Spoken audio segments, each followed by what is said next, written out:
Wow, Sunset Bar. Ito yung view niya. Papasok ng Sunset Bar, guys. Ay, Sunset Beach pala. Ayan, so dito kami ngayon. Gumagala kami ngayon dito sa Sunset Beach, guys.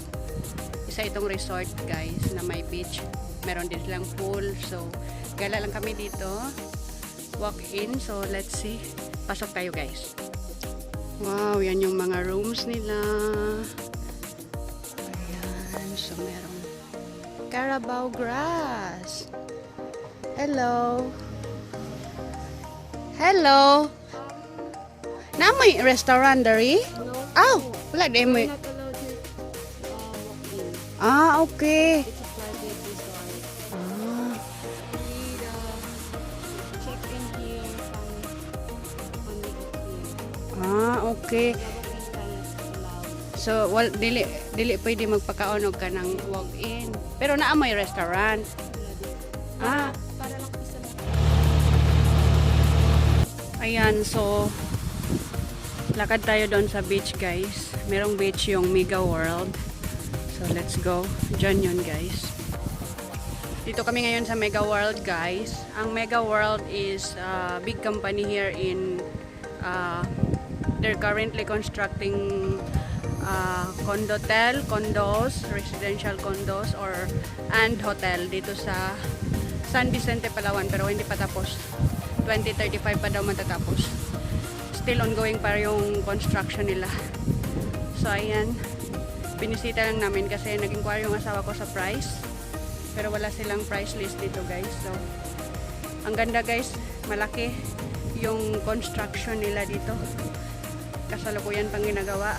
At pati yung beach, ang ganda, guys. Tingnan nyo ang beach. Wow, ito yung beach ng Mega World, guys. Grabe, ang ganda. Wow. Wow. Sure ako na kapag natapos itong Mega World, guys, is ang ganda dito at isa ito sa pinakamalaking establishment nila dito sa San Vicente, ang Mega World, guys. So, di pa nga tapos. Kasalukuyan pa rin lang construct. Nag-inquire lang yung asawa ko sa price, guys, kasi we don't know, baka bibili or whatsoever. So, ayan. Pero matagal pa daw matapos. 2028 pa daw yung first turnover ng first two building nila. So, 2028. So, tagal pa. So, we'll see na lang kasi nagbago na yung asawa ko, guys. Ayaw na niyang bumili ng ongoing constructed. Gusto niya yung tapos na talaga, yung room, yung building, yung gusto niya yung bumili ng ganyan kasi hindi tayo sure kapag bibili tayo ng style construction pa na house or building or room, whatever, hindi tayo sure dyan. So gusto niya bibili yung tapos na talaga, pero yun nga, sure na mahal din yun kasi tapos na eh. Pero kapag hindi pa tapos, like yung mga pre-selling pa lang, ayaw na niya bumili ng mga ganyan, guys, kasi nadala na siya. So gusto niya pag bibili siya, bahala na kapag mahal, sobrang mahal kaysa hindi pa tapos, kasi gusto niya yung sure na talaga, yung fully furnished na talaga, or kung hindi man fully furnished, kahit siya nang magbili ng mga furniture, basta tapos na talaga yung building or yung room or yung bahay, ganon. So ang ganda ng beach, guys. Wow, ang haba.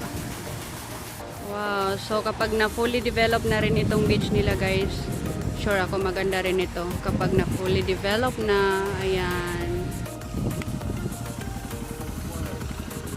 tricycle namin for today, guys.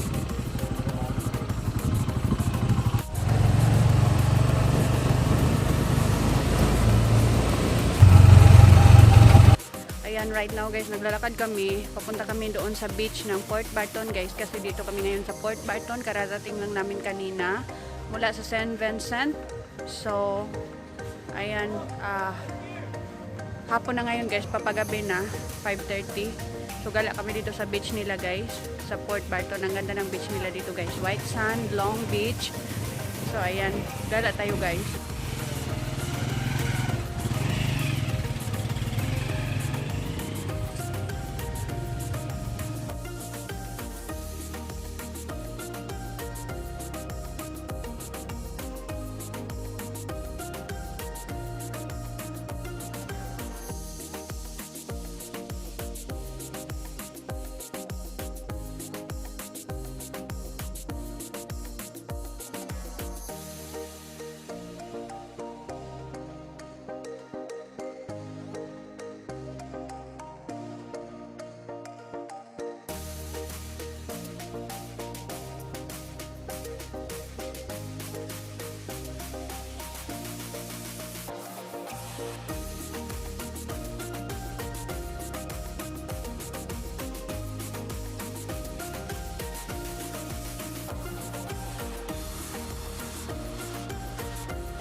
Mango Bar and Grill.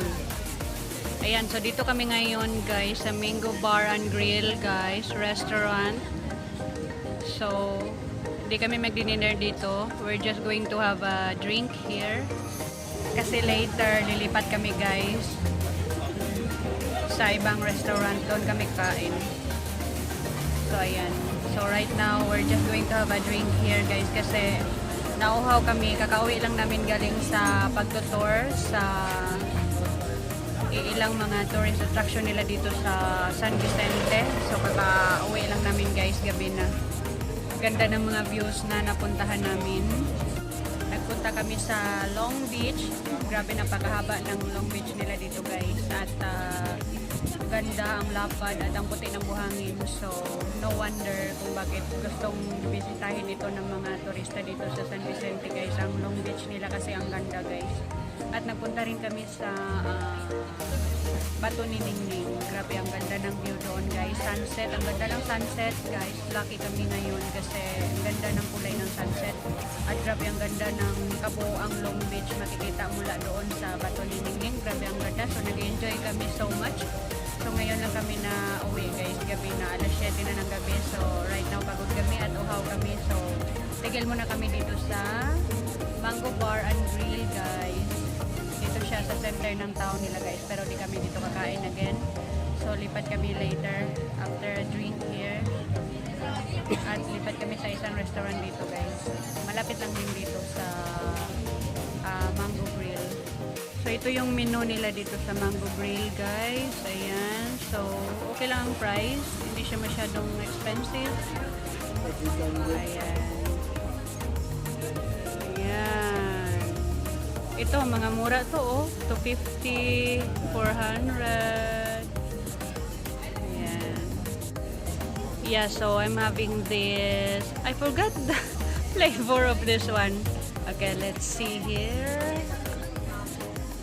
Saan na ba yun? Ito. Ito pala siya guys.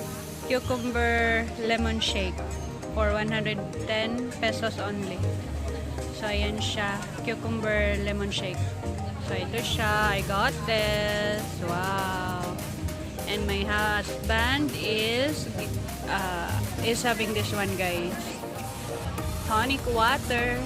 So, ayan.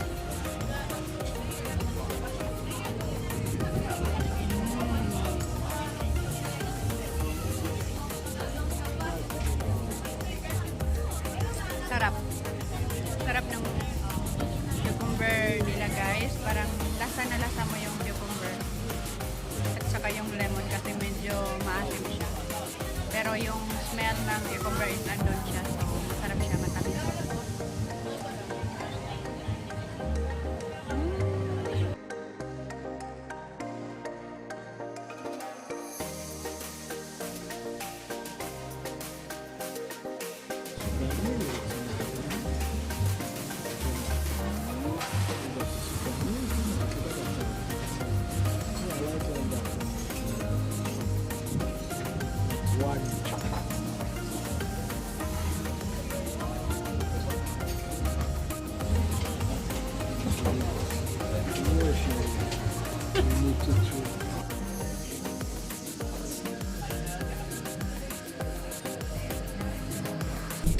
Ayan. So, baalis na kami guys. Babalik na kaming Cebu. Ayan. At sinusundo kami ng van na ito guys. Mula dito sa hotel namin kasi ang aga pa. It's 5 o'clock a.m. pa lang guys. So, ayan. Taga Davao ka. Oo. Inya imong asawa, taga diri. Oo. Okay. Pero kung papa taga diri po. Imong papa? Oo. Mo, diri ka na minyo. Ang papa di mo uyap sa asawa di ka. Bili.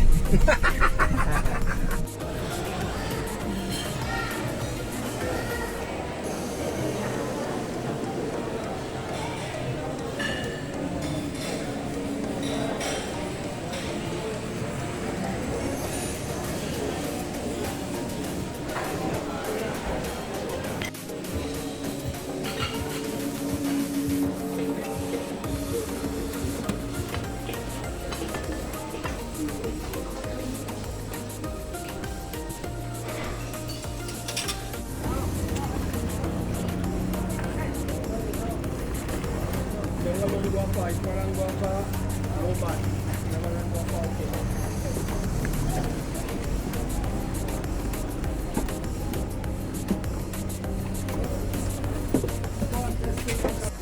Okay, sige. Aling van ito?